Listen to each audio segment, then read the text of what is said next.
We all have to start somewhere, and for many people, the cappuccino is where their coffee obsession begins. Traditionally, it's made by its size and ratio of coffee, milk, and froth being in thirds. These days, coffee and milk is better integrated with textured milk on top.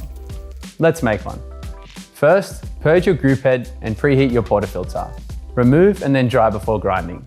Next, grind your freshly roasted beans, aiming for around a 19-gram dose. Give the portafilter a few gentle taps like this to settle the grounds before tamping on a nice level surface. The most important thing is consistent pressure every time, then visually check that your tamper is level. Use the razor tool after tamping to ensure you have the correct dose. It precisely controls the height of the tamped coffee, a critical variable. Place the portafilter firmly into the group head. Before you start your shot, make sure you set your cup underneath. Today we're splitting our shot between 2 cups. Hit the 2-cup button and let the machine work its magic. Espresso should drop from the spouts at around 8 to 10 seconds. What we're looking for is a flow that looks like warm honey. This classic coffee deserves a little extra love, so we're dusting chocolate powder into the espresso.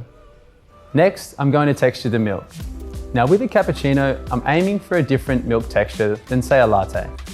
For a single cup, I'll start with the cold milk that's around 1/3 of the jug in volume. The reason is I'm going to steam the milk to create microfoam, and that will end up being double the volume of the original. Before we begin, purge to clean out the steam wand, clearing condensation and milk residue. Place the steam wand around 1/2 inch into the milk and open the steam valve so it starts to draw the air near the milk surface.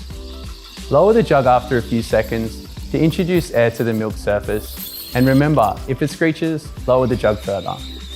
The key here is texture first and then temperature.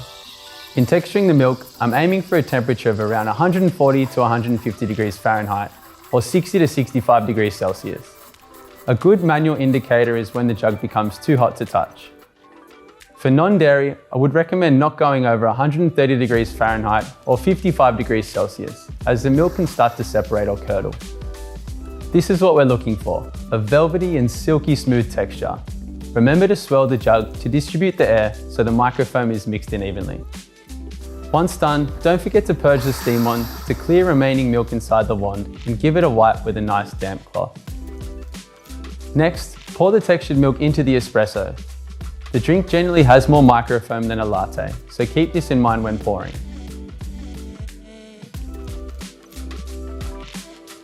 And that's how to make a cafe quality cappuccino at home. No wonder it's been popular for over a century. Enjoy.